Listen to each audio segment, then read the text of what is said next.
მოგესალმებით, მეტრონომის სტუმარია, ორგანიზაცია სამოქალაქო იდეის დამფუძნებელი და თავდაცვის ყოფილი მინისტრი თინა ხიდაშელი. გამარჯობა ქალბატონო თინა. გამარჯობა, მოგესალმებით, მადლობა მობატიჟებისთვის. მადლობა მობრძანებისთვის. ჩვენი ქვეყანა ისტორიულ გზაგასაყარზეა. ევროპული კურსი, რომელიც საქართველოს განვითარებისთვის მთავარ მიზანს წარმოადგენდა, დღეს გამოწვევების წინაშეა. ქართული ოცნების რიტორიკა ხშირად ეწინააღმდეგება ევროკავშირის ღირებულებებს. იკვეთება სამართლებრივი სისტემის პოლიტიზება, კრიტიკული სივრცის შეზღუდვა და ასევე ძალაუფლების კონცენტრაცია. ამ ფონზე განსაკუთრებით მნიშვნელოვანია გავიაზროთ, როგორია ჩვენი საგარეო კურსი, უსაფრთხოების პოლიტიკა და ის რისკები, რომლებიც როგორც ქვეყნის შიგნით, ისე გარეთ იზრდება. ქალბატონო თინა, ევროკავშირის ბოლო გზავნილები საკმაოდ მკაფიო იყო. თუ არ შევასრულებთ რეკომენდაციებს, რომლებიც ძირითადად ორიენტირებულია ადამიანების უფლებების დაცვაზე, ჩვენ დავკარგავთ, უпростоრად შეგვიჩერდება უბიზო მიმოსვლა. როგორ იმოქმედებს ეს საქართველოზე? ასევე შემდგომი ნაბიჯი იქნება თუ არა, რომ კანდიდატის სტატუსი დავკარგოთ და ზოგადად რომ შეაფასოთ და განმარტოთ, რას ნიშნავს ევროპასთან დისტანცირება საქართველოსთვის? კი, სამწუხაროდ ყველაფერი მართალი არას ბრძანეთ, ძალიან მინდა რომ არ დაგეთანხმოთ, მაგრამ ნამდვილად ვითარება არის ძალიან დრამატული. მძიმე ჩვენთვის არასოდეს არ ყოფილა ამოცანა და მიზანი ვიზა ლიბერალიზაცია. არც თავისუფალი ვაჭრობა ყოფილა ამოცანა და მიზანი. ჩვენი მიზანი და ამოცანა ყოველთვის იყო ევროკავშირში გაწევრიანება. ევროკავშირში გაწევრიანებისთვის კი არსებობს გზა, რომელიც უნდა გაიარო. ამ გზაზე არსებობს გარკვეული საფეხურები, რომელთა დაძლევის გარეშეც ეს წევრობა არ მოდის. ესე არ არის, რომ რაღაცა ერთ დღეს გაწვიმდეს და აუცილებლად ამან თავისი შედეგი მოიტანოს, ხო? ამიტომ იყო ძალიან მნიშვნელოვანი ჯერ ასოცირების ხელშეკრულების ხელმოწერა, შემდეგ ვაჭრობის ხელშეკრულების ხელმოწერა, რასაც მოყვა შემდეგ ვიზა ლიბერალიზაცია, მოყვა უამრავი სხვა იგივე პერსონალური მონაცემების დაცვასთან დაკავშირებული შეთანხმებები და სხვა, რომელიც არის ზუსტად ეს საფეხურები, რაც რასაც ნაბიჯ მიყავხარ ევროკავშირში წევრობამდე. და კიდევ ერთი ამბავი, ეს ევროკავშირში წევრობასთან ნაბიჯ რომ მიდიხარ, ეს იმას ნიშნავს ყველა სხვა ამბებთან ერთად, რომ შენი კანონმდებლობა წესრიგდება. შენი კანონმდებლობა მოდის შესაბამისობაში იმ სტანდარტებთან, რომელსაც ევროკავშირი ადგენს.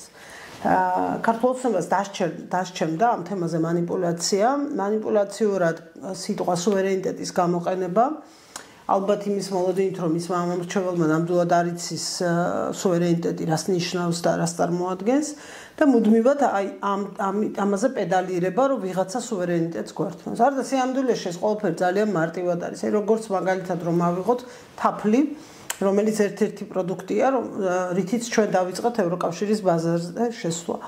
და ძალიან ბევრმა ქართველმა მეწარმემ, მცირემ საშუალო დიდმა მეწარმემ დაიწყო მოძრაობა იმისთვის, რომ ქართული თაფლი სტანდარტი, მისი კვებითი თვისებები, მისი უსაფრთხოება, მისი როგორც პროდუქტის უსაფრთხოება შესაბამისობაში იყოს ევროკავშირის სტანდარტთან. წინააღმდეგ შემთხვევაში ის ევროპულ ბაზარზე არ გაიყიდება.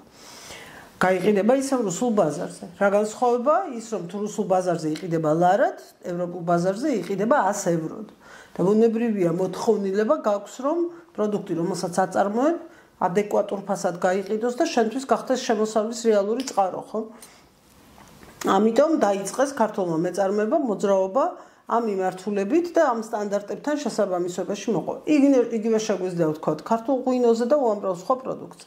რუსული ემბარგოს შემდეგ მე მგონი საყოველთაო თანხმობა არსებობს საქართველოში, რომ ქართული ღვინის ხარისხი მნიშვნელოვნად გაუმჯობესდა და ზუსტად იმიტომ გაუმჯობესდა და დღეს იმიტომ ვამაყობთ იმ ღვინის პროდუქციით, რომელიც ამ წუთას დახლებს ზედებს, რომ ისინი ევროპული ბაზრისთვის, ამერიკული ბაზრისთვის არის მომზადებული და ქართულმა მეწარმეებმა, მეღვინეებმა იმის შემდეგ, რაც რუსული ბაზარი ჩაიკეტათ, სადაც ნაგავსაც ყიდიდნენ, დაიწყეს ნამდვილი ჯანმრთელი პროდუქტის წარმოება.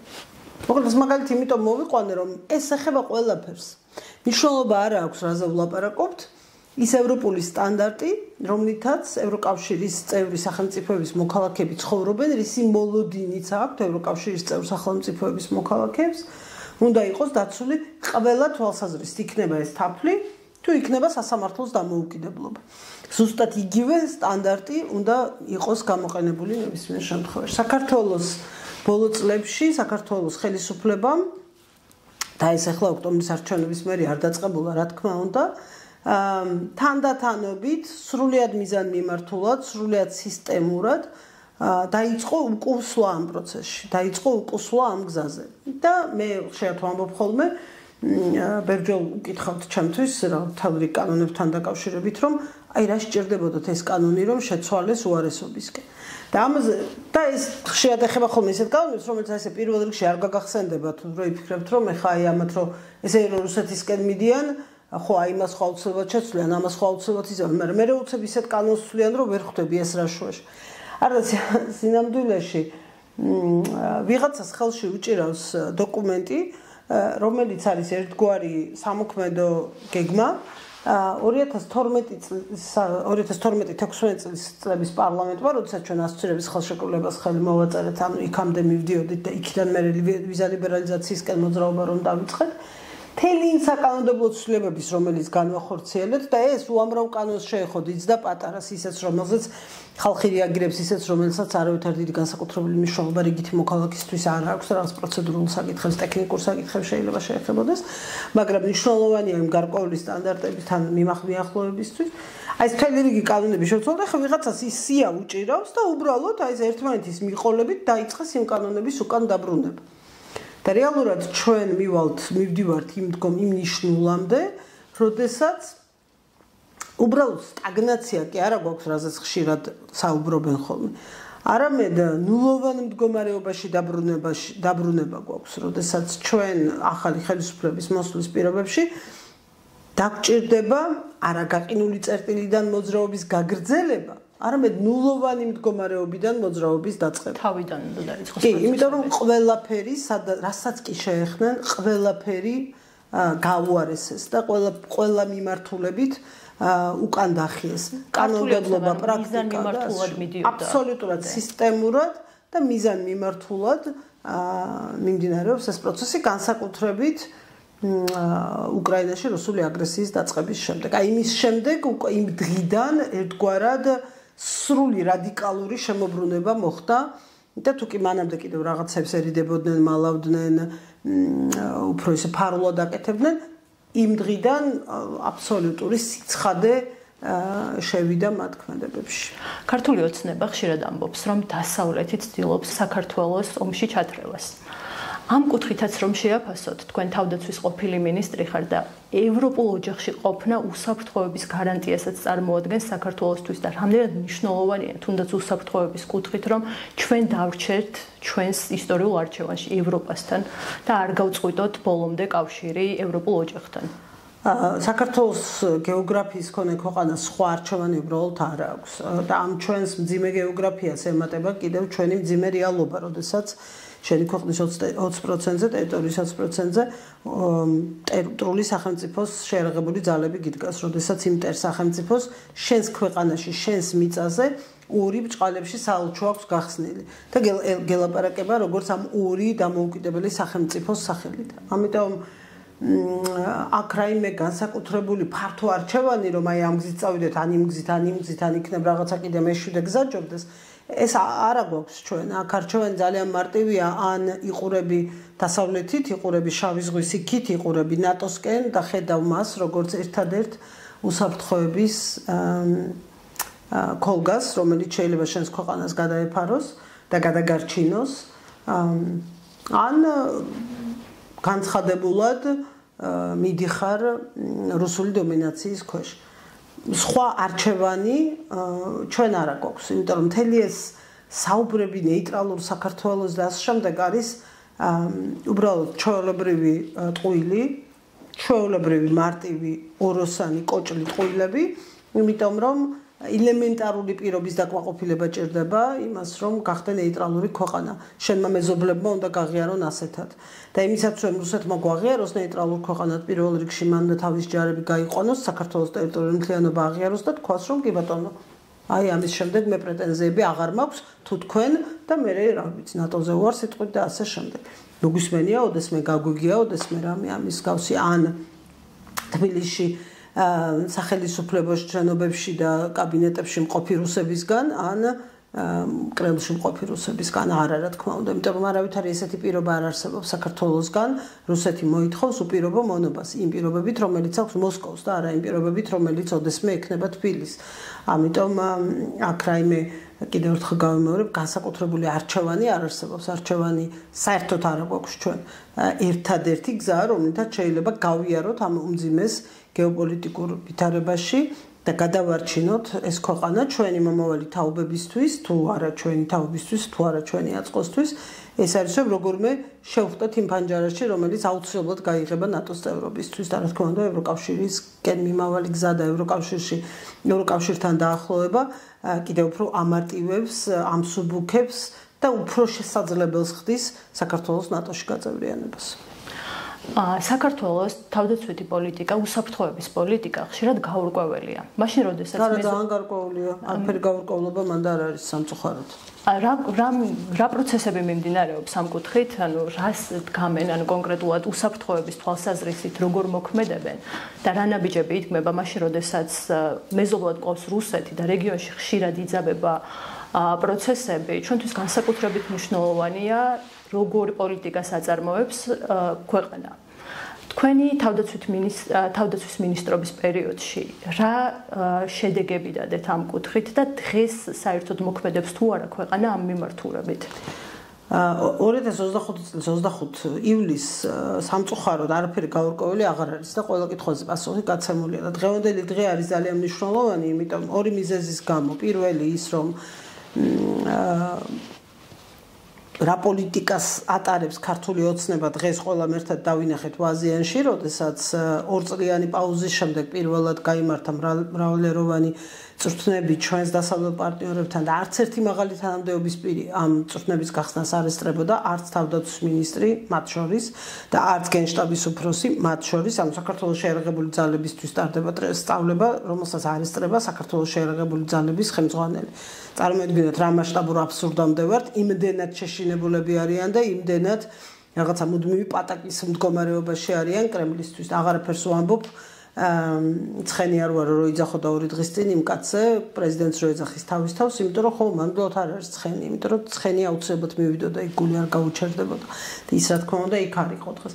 ეს ძალიან მნიშვნელოვანი გზავნილი იყო, არ ვიცი, გნებავთ სიმბოლური ნაბიჯად შევაფასოთ, გნებავთ რაღაცა ფოტო და დასურათ ხატებულ მოვლენად, მაგრამ ეს ძალიან მნიშვნელოვანი გზავნილი იყო იმის თაობაზე, რომ ამ ქვეყნის უსაფრთხოების პოლიტიკა აბსოლუტურად თავიდან ბოლომდე მიბმული არის იმაზე, როგორ შეხედავს ამა თუ იმ მოვლენას კრემლი და რა განწყობა შეექმნება ამა თუ იმ მოვლენაზე კრემლს.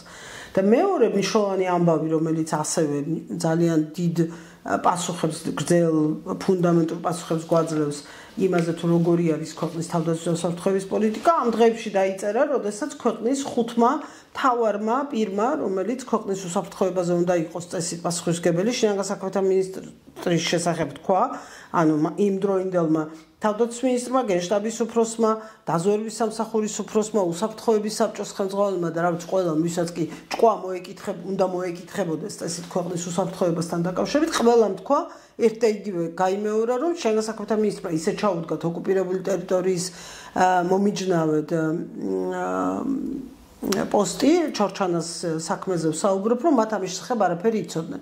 მათ შორის იგივე ამას ამბობს დაზვერვის სამსახურის უფროსი. რა საკეთებენ აბა?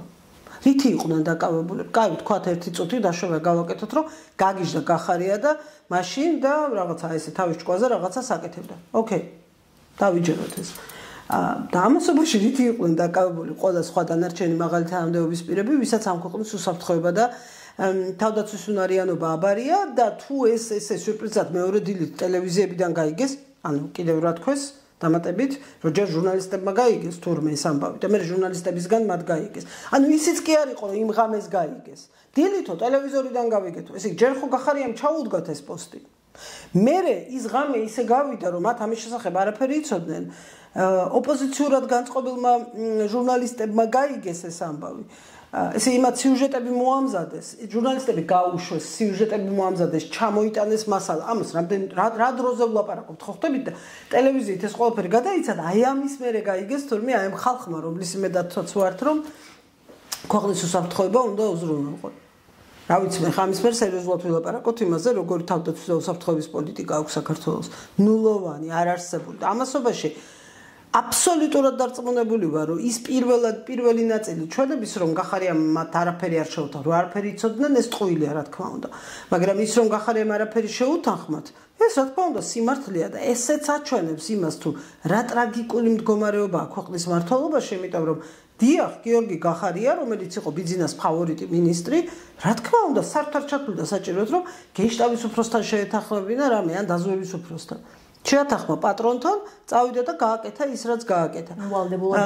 აბსოლუტურად არავითარი ვალდებულების განცდა არ ქონდა მას არც და მათ შორის არც პრემიერ ბახტაძესთან, რომელსაც ალბათ საერთოდ არაფრის საქმის კურსში არც აყენებდნენ არავინ.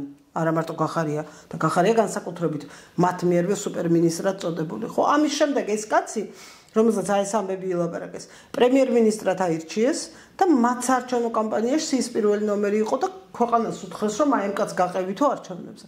მოკლედ, ეს ამბავი ძალიან მნიშვნელოვანია და 100,000 ჯერ უნდა მოვყვეთ, როდესაც ამ ქვეყნის თავდაცვისმრიანობაზე ვილაპარაკებთ, იმიტომ რომ თავად ქართულმა ოცნებამ მოახდინა სისტემის ლუსტრაცია ჩორჩანას საქმის წინ წამოწევით და აი ამ ცირკის საჯაროდ შემოთავაზებით. რა თქმა უნდა, ეს არავის არ უხარია, ეხლა ქონო თქვა და ამაში არაფერი არ არის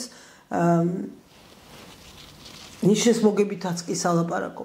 ხო, იმიტომ რომ ჩვენი ქვეყნის ეს ყველაზე კარგად აშიშვლებს როგორი მყიფეა და ადვილად მსხრევადი არის ეს სისტემა. იმიტომ როგორც კი ის კომპონენტი ეცლება, რადგან ინსტიტუციები არ მუშაობს, რადგან ინსტიტუციონალური სისტემა დანგრეულია, ის ხერხემალი როგორც კი ეცლება სისტემას, სისტემა ჩამოიშლება, რა თქმა უნდა. და ამიტომ არის რომ ყველაფერი ერთ კაცზეა დღეს ისევ აწყობილი. იმიტომ რომ ამ ერთ კაცს მუდმივად ყავს მე მთავრობაში კომუნიკატორი, ეს ხან ღარიბაშვილია, ხან გახარია, ხან კობახიძეა დღეს ხომ, ვიღაცა ერთი ადამიანი. მაგრამ ინსტიტუციურად და სისტემურად არაფერი არ იცვლება, იმიტომ რომ დანარჩენი ყველა რჩება რაღაცა რეალურად სიტუაციური დავალებების შემსრულებლად და არა სტრატეგიულად რაღაცის დამგეგმავად გადაწყვეტილების მიღებად და სხვა. თუ ამ მიმართულებით გავაგრძელეთ სვლა, შესაძლოა რომ ჩვენი ქვეყანა სრულ იზოლაციაში აღმოჩნდეს და ეს როგორ იმოქმედებს შემდგომ, ანუ როგორ წავა პროცესები ამ ყველაფრის შემდგომ? ფორმალურად ჩვენ უკვე ვართ სრულ იზოლაციაში, რა თქმა უნდა, რეალურად ეს ჯერჯერობით საბედნიეროდ ასე არ არის. დღეს დაწყებული მრავალეროვანი სწავლებაც ამისი დადასტურებაა, იმიტომ რომ ეს ჩვენ ყველამ კარგად ვიცით, რომ ეს არის 2 წლის წინ დაგეგმილი სწავლება, როდესაც ესეთი მძიმე არ იყო ურთიერთობები, არ იყო ჩაწყვეტილი ყველა ხაზები და შესაბამისად ესე გადმოყვა და დღეს საბედნიეროდ ეს სწავლება მაინც ტარდება იმის მიუხედავად, რომ კიდევ ერთხელ ვამბობ, არ იმჩნევს ქართული ოცნება და ვითომ არაფერი არ ხდება გახსნაზე ფორმალურადაც კი არ მივიდნენ. ამიტომ ჯერჯერობით სხვადასხვა ხელისუფლებების მიერ სხვადასხვა დროს ჩადებული კეთილშობილური ენერგები ჯერჯერობით ისე ვიძლება ნაყოფს. მაგრამ ეს რა თქმა უნდა დიდხანს ვერ გაგრძელდება. იგივე ვიზა ლიბერალიზაციაც იგივე შეგვიძლია ვთქვა, ხომ? ასოცირების ხელშეკრულებაშიც იგივე შეგვიძლია ვთქვა. ისინი ჯერჯერობით მოქმედებს მიუხედავად იმისა, რომ არავინ არ ელაპარაკება ოფიციალურ თბილისს, მიუხედავად იმისა, რომ არ არსებობს დღეს მოლაპარაკებების ფორმატი, დიალოგის მაგი და პირდაპირ მნიშვნელობით ბრიუსელში იმიტომ რომ დიპლომატიური პასპორტებისთვის ვიზო რეჟიმი გაუქმებულია, ეს ხო სიამდვილეში იმას აქ ის არ არის მნიშვნელოვანი, ვინ სიამდვილეში მოახერხებს მე წითელი პასპორტით პარიზში საშოპინგოდ წასვლას ან რა ვიცი ეიფელის კოშკიდან სურათს გადაიღებს და დადებს Facebook-ზე რომ გითხრას რომ აი ევროპაში მაინც ჩავიდა.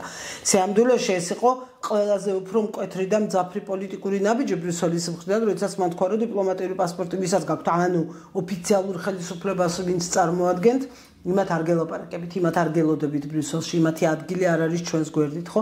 ამიტომ ფორმალურად იზოლაცია სახეზია. უბრალოდ კიდევ ერთხელ გავიმეორებ იმის გამო, რომ იმ ყველაფრის გამო რაც მანამდე ხდებოდა საქართველოს და ბრიუსელის ურთიერთობებში ან წევრი ქვეყნებთან ურთიერთობებში რესურსი სწრაფი აღდგენის ჯერ კიდევ არსებობს მაგრამ ხო არა ქართული ოცნება არ ნაბიჯები უნდა გადაიდგას ამისთვის ეს ამაზე ბრიუსელმა მარტივი პასუხი გასცა დევს დოკუმენტი რომელშიც სულ 6 ხაზია 6 პირობა და ამ პირობების დაკმაყოფილების შემთხვევაში სადაც არაფერი სირთულე არ არის არაფერი დიდი და გრანდიოზული გადაწყვეტილებები მისაღები არ არის ელემენტარული გონიერების ფარგლებში დიქტატურისკენ სulis შეჩერება არის რეალურად ეს გეგმა რომელიც ბრიუსელმა გამოუგზავნა თბილისს 31 აგვისტომდე შესასრულებლად და ასევე პირობად იმისი რომ გაყინული წერტილიდან ურთიერთობები სადღაც წავიდეს სადამდე მივა ეს ჯერ კიდევ არავინ არ იცის იმიტომ რომ ამ 6 პირობის დაკმაყოფილების შემთხვევაშიც კი რა თქმა უნდა манипуляციის სივრცე დიდი აქვს ქართულ ოცნებას მაგრამ იმისთვის რომ რაღაც ტიპის მაგიდა აღდგეს და ურთიერთობა გაყინული წერტილიდან დაიძრას ეს არის ელემენტარული პირობები ქართული ოცნება როგორც თუ გავითვალისწინებთ მათ საუბრებს ისინი არ აპირებენ ამ რეკომენდაციების შესრულებას ნუ იტყვით ასე რა თქმა უნდა ისინი არ აპირებენ ამის შესრულებას 100%-ით მაგრამ საუბარს არა იმიტომ რომ გახსოვთ კობახიძის პასუხი ამ გეგმის გამოცხადებაზე მან თქვა რომ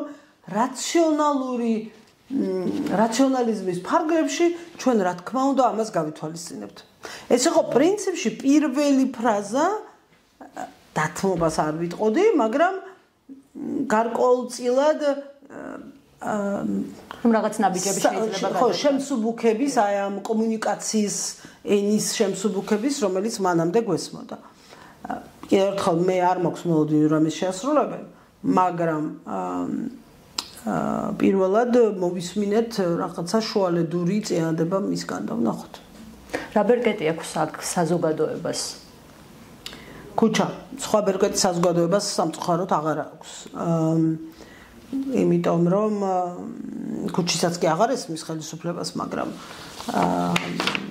იმის იქით პრაქტიკულად ყველა ხიდები დამწვარია და ყველანაირი ურთიერთობი არ არსებობს არავითარი უკანა კარი როგორც ამას ეძახიან ხო დიპლომატიური უკანა კარი სადაც რაიმე ტიპის საუბარი ვინმესთან ურთიერთობა შესაძლებელია აი მახსოვს რომ 2007 წელს ნოემბრის მოვლენების დროს როდესაც მაგალითად კობა დავითაშვილი გაუჩინარდა და მე აღმოჩნდა რომ მოიტაცეს და კი გვახსოვს ყველას ის ტრაგიკული ამბავი რაც მოხდა მაგრამ როდესაც გაუჩინარდა ჯერ არ ვიცოდით სად იყო და რამოდენიმე საათი ესე უშედეგოდ ვეძებდით არსებობდა კომუნიკაციის მიუხედავად დაძაბულობის ძალიან მაღალი ხარისხისა არსებობდა კომუნიკაციის საშუალება და ამ საშუალებას ერქვა დათო უსუფაშვილი ნინო ბურჯანაძე აქეთ ამ მხრიდან დათო იქით ამ მხრიდან ქალბატონი ნინო ეს სატელეფონო ურთიერთობა შენარჩუნებული ჰქონდათ და შესაძლებელი გახდა კობას მოძებნა ამის საშუალებით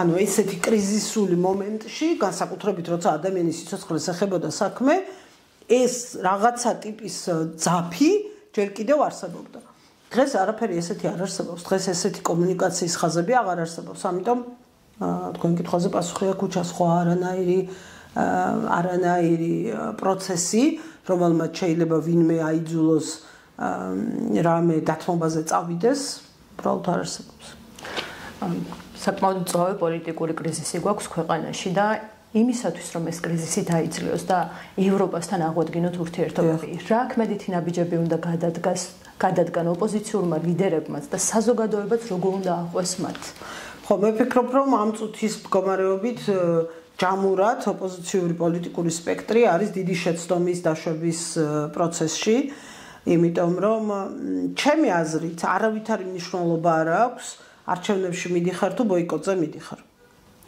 რასაც აქვს მნიშვნელობა ეს არის არა ვირტუალური არა რაღაცა კამერებისთვის ნათქვამი არამედ რეალური ერთიანი ბრძოლის ფრონტი ერთიანი ბრძოლის ფრონტით კიდევ ერთხელ გავიმეორებ არავითარი მნიშვნელობა არ ქონდა წავიდოდნენ არჩევნებზე თუ წავიდოდნენ ბოიკოტზე ეს იყო ყველაზე მთავარი შემკვრელი რაც მე ვფიქრობ რომ საპარლამენტო არჩევნების დროსაც უნდა მომხდარიყო მაგრამ განსაკუთრებით იმის შემდეგ იმის შემდეგ რაც პრაქტიკულად ყველა ლიდერი ოპოზიციის ციხეშია და ერთი გაქცეულია ქვეყნიდან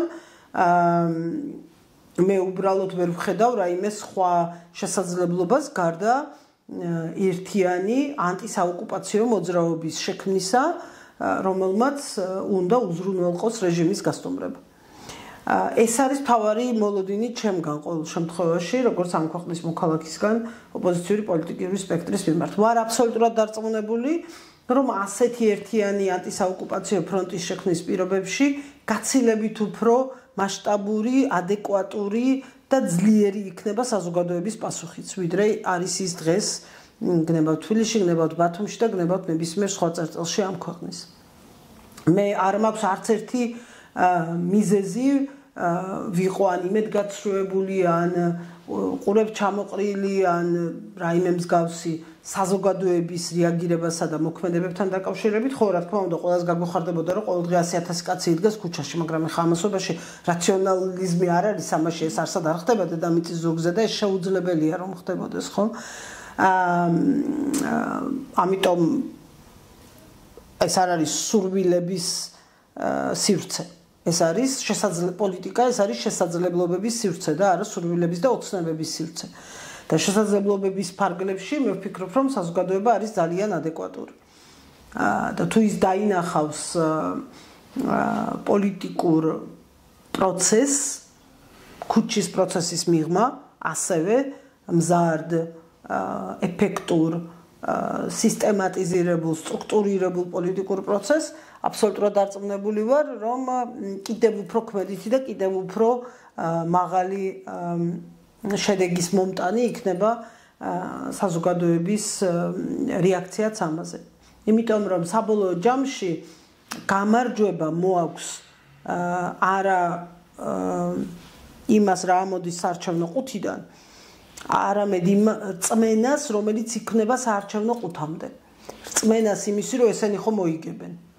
2003 წელს არსებობდა რწმენა, რომ ნაციონალური მოძრაობის გარშემო არსებული კოალიცია მოიგებდა იმ არჩევნებს და ვარდების რევოლუცია ზუსტად იმიტომ მოხდა, რომ არჩევნები რომ გააყალბა შევარდნაძემ და პირველ ადგილზე გასული პარტია მესამე ადგილზე რო გადაწერა, ამან გამოიწვია ვარდების რევოლუცია და ის ბრაზი საზოგადოებაში, მიშა სიყვარულმა კი არ გამოიწვია, აი ამ მოლოდინის გაცრუებამ გაყალბებით. იმიტომ რომ კიდევ ერთხელ გავიმეორებ, ხალხმა დაიჯერა არჩევნებამდე, ყუთებთან მისვლამდე, რომ არსებობდა გამარჯვების შემცლე ოპოზიციური ძალა. ზუსტად იგივე იყო 2012 წელს. 2012 წლის მაისში და არა 1 ოქტომბერს, როცა იყო არჩევნები.